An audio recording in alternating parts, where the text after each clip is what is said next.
Bonjour à toutes et à tous et bienvenue sur la chaîne. Aujourd'hui, préparez-vous à vivre une immersion totale au cœur des intrigues les plus brûlantes d'ici tout commence, car l'Institut Auguste Armand traverse une période de crise intense, à la fois humaine, psychologique et émotionnelle. Nous allons décortiquer ensemble un épisode clé, où la tension est à son comble. Tessier, le directeur emblématique, figure d'autorité redoutée par tous, est frappé de plein fouet par une nouvelle poussée de sa sclérose en plaques. Mais fidèle à son tempérament intransigeant, il refuse de se laisser ralentir. Là réside toute la complexité fascinante de ce personnage. Tessier n'est pas seulement un chef exigeant, c'est un homme rongé par le besoin de maîtrise, par la peur viscérale de paraître affaibli et prêt à tout pour remporter le championnat de la meilleure école de France, quitte à mépriser les avertissements médicaux et à se mettre lui-même en danger. Dans ce contexte déjà explosif, nous assisterons à une véritable guerre des nerfs. Constance, lucide et inquiète, tente désespérément de le protéger malgré lui et va jusqu'à confier son secret médical à Clotilde pour qu'elle veille discrètement sur lui. Mais pendant que Tessier met la brigade des majors sous une pression infernale, un autre drame se joue en coulisses. Gaspard, exclu de la sélection pour Castelmont, laisse sa rancune se transformer en revanche implacable. C'est dans l'ombre qu'il agit, il surprend Zoé et Léonard dans un moment de faiblesse extrême, en train d'évoquer l'idée de saboter la compétition pour faire payer Tessier pour ses méthodes. Gaspard filme tout. Ce simple enregistrement devient alors une arme puissante, avec laquelle il compte bien forcer sa place dans la délégation officielle.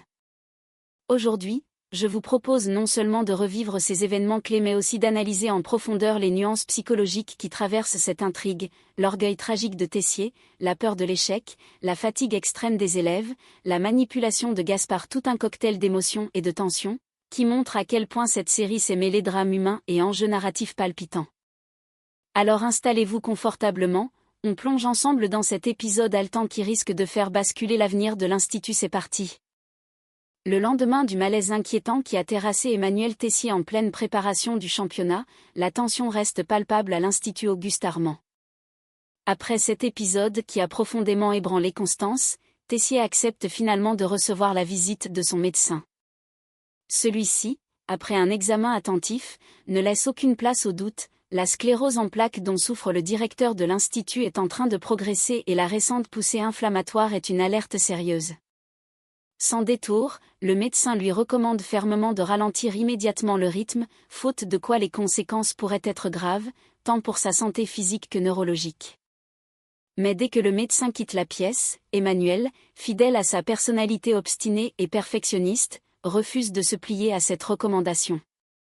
Face à Constance, il prend l'engagement mais avec une condition, il promet qu'il se reposera, qu'il lèvera le pied, mais seulement après la fin du championnat de la meilleure école de France.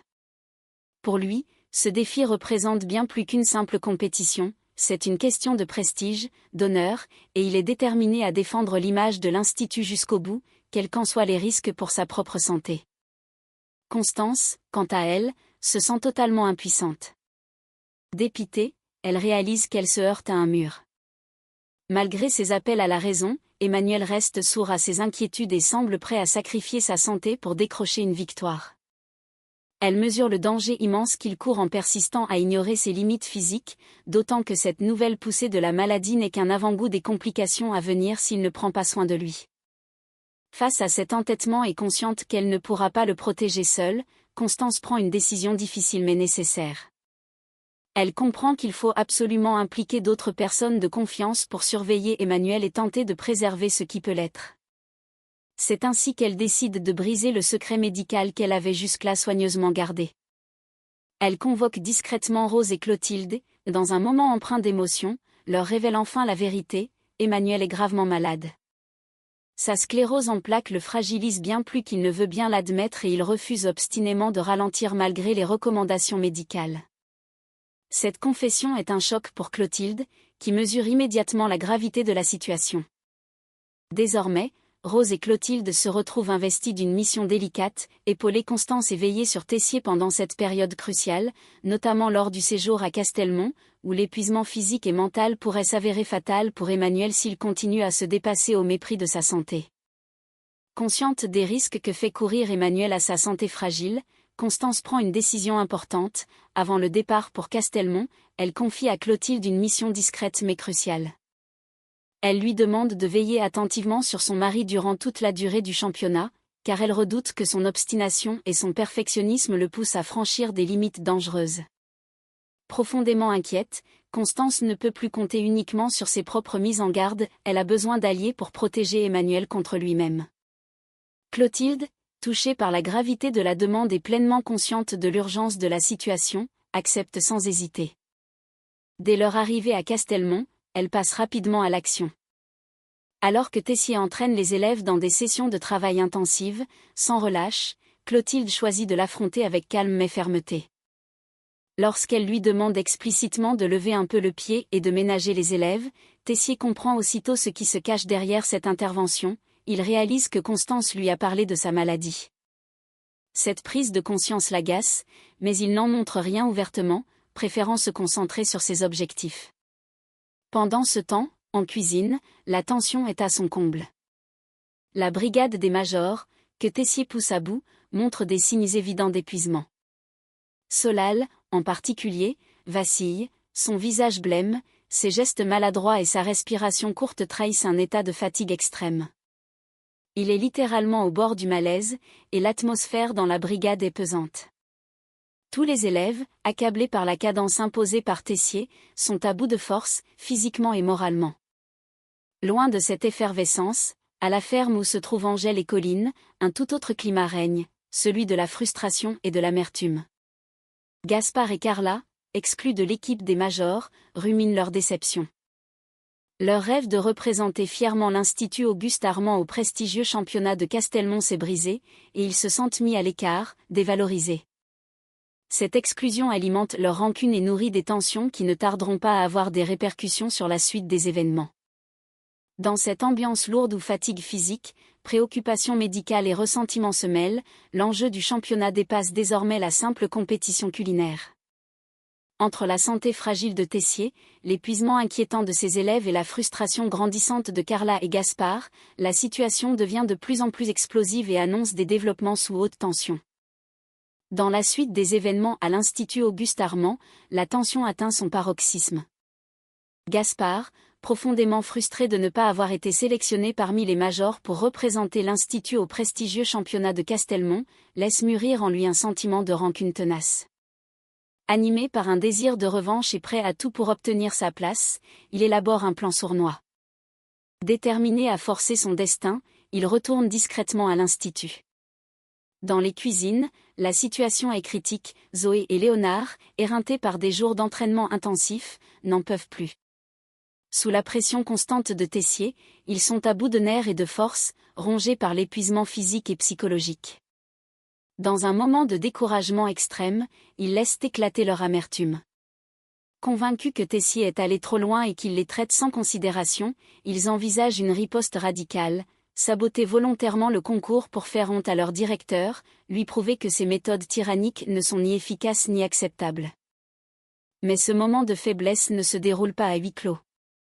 À quelques mètres d'eux, tapis dans l'ombre, Gaspard se tient caché, dissimulé derrière la porte de la cuisine. Il observe attentivement, guettant la moindre parole compromettante. Sans hésiter, il dégaine son téléphone et commence à filmer la scène. Sa caméra enregistre tout, les confessions de Zoé et Léonard, leurs intentions de saboter la compétition, leur rancune contre Tessier. Avec cette vidéo entre les mains, Gaspard tient désormais un atout maître. Ce document compromettant pourrait ruiner la réputation de Zoé et Léonard aux yeux du directeur et entraîner leur exclusion définitive. Gaspard a trouvé le moyen de transformer leur épuisement et leur désarroi en arme de chantage, prêt à l'utiliser pour forcer Zoé à lui céder sa place dans l'équipe qui partira à Castelmont. L'atmosphère devient étouffante, au-delà des rivalités classiques entre élèves, c'est désormais un jeu dangereux de manipulation et de trahison qui se met en place, où chacun risque gros. Gaspard, plus déterminé que jamais, s'apprête à passer à l'action et à placer Zoé sous une pression psychologique insoutenable. Plus tard, après ce moment de lassitude où ils envisageaient de tout saboter, Zoé et Léonard retrouvent peu à peu leur lucidité. Alors que la pression retombe et qu'ils prennent le temps de souffler, leur esprit s'éclaircit. Leur envie de renoncer laisse place à une nouvelle détermination. Animés par leur passion pour la cuisine et l'envie sincère de porter haut les couleurs de l'Institut Auguste Armand, ils décident de revenir sur leurs paroles de la veille. Ils effacent les pensées négatives et se promettent de donner le meilleur d'eux-mêmes pour remporter ce prestigieux championnat à Castelmont. Mais au moment où ils reprennent confiance, un nouveau coup dur les attend. Gaspard surgit dans leur environnement, sûr de lui et prêt à passer à l'offensive. Avec un regard froid et déterminé, il exhibe son téléphone et révèle à Zoé qu'il détient une arme redoutable, la vidéo compromettante qu'il a filmée en cachette. Sur cette vidéo, leurs propos désabusés et leurs intentions de sabotage sont clairs et explicitent des preuves accablantes qu'il peut utiliser à tout moment contre eux. D'un ton cynique, Gaspard expose sans détour ses exigences. Si Zoé ne lui cède pas sa place au sein de la brigade des majors pour participer au championnat de Castelmont, il n'hésitera pas à transmettre cette vidéo directement à Tessier. Il sait parfaitement à quel point Emmanuel Tessier est intraitable sur la discipline et l'excellence. Il ne fait aucun doute qu'une telle trahison entraînerait une sanction immédiate. Zoé pourrait être exclue de l'Institut sur le champ, ruinant ainsi tous ses efforts et ses espoirs d'avenir. Face à cette menace implacable, Zoé se retrouve sous une pression intense. Piégée, elle comprend que sa place à Castelmont ne dépend plus de ses compétences ou de son mérite, mais du chantage que lui impose Gaspard. Ce dernier, quant à lui, ne cache pas son ambition, il veut coûte que coûte faire partie de l'aventure et compte bien se servir de la peur de Zoé pour arriver à ses fins. Prochainement, cette situation explosive trouvera son dénouement, Gaspard va mettre sa menace à exécution et le rapport de force va tourner en sa faveur. À la surprise générale, et sans connaître les dessous de cette manœuvre, Tessier annoncera la composition définitive de l'équipe qui représentera l'Institut Auguste Armand à Castelmont. En plus de la brigade des majors épuisés mais motivés, deux nouveaux noms figureront dans la délégation, Carla et Gaspard. Cette décision inattendue redistribuera les cartes et accentuera les tensions au sein du groupe. Derrière cette apparente sélection officielle, c'est un climat pesant, fait de secrets, de manipulation et de chantage, qui plane sur l'équipe prête à partir dans les Alpes pour défendre l'honneur de l'Institut. Une atmosphère où chacun cache ses failles, où les rancunes s'exacerbent et où la moindre erreur pourrait avoir des conséquences dramatiques. Et voilà, mes amis, nous arrivons au terme de ce décryptage intense qu'est l'intrigue passionnante et riche en rebondissements. Entre la santé vacillante d'Emmanuel Tessier, son obstination qui frôle l'aveuglement, les sacrifices qu'il exige d'élèves épuisés et au bord de la rupture, et ce chantage habilement orchestré par Gaspard, tout est réuni pour faire de ce séjour à Castelmont un véritable champ de bataille psychologique. Ce qui est fascinant, c'est que derrière l'autorité implacable de Tessier se cache un homme en proie à ses propres failles. Sa maladie est en train de le rattraper, mais il refuse de l'admettre. Pour lui, ralentir serait synonyme d'abandon. Ce déni rend sa trajectoire d'autant plus tragique et bouleversante. Et en parallèle, nous voyons comment les frustrations, les rivalités, la fatigue physique et la pression d'exceller peuvent transformer des élèves brillants comme Zoé et Léonard en proie facile pour un manipulateur comme Gaspard, un scénario qui interroge sur la limite entre ambition et manipulation, entre exigence et maltraitance. Alors, comment va évoluer cette intrigue? Jusqu'où ira Gaspard pour imposer sa place? Tessier pourra-t-il tenir jusqu'au bout de ce championnat sans s'effondrer? Autant de questions qui maintiennent le suspense et nous captivent. Merci infiniment d'avoir regardé cette vidéo. Si vous avez aimé cette analyse approfondie et que vous souhaitez continuer à décrypter ensemble les coulisses d'Ici Tout Commence, n'oubliez pas de liker la vidéo, de vous abonner à la chaîne, et surtout de partager vos avis en commentaire. Que pensez-vous des décisions de Tessier? Trouvez-vous que Constance a bien fait de briser le secret médical? Et comment jugez-vous l'attitude de Gaspard? Je vous lis avec plaisir et je vous retrouve très bientôt pour de nouvelles vidéos riches en émotions et en analyses sur vos séries préférées. Prenez soin de vous, à très vite.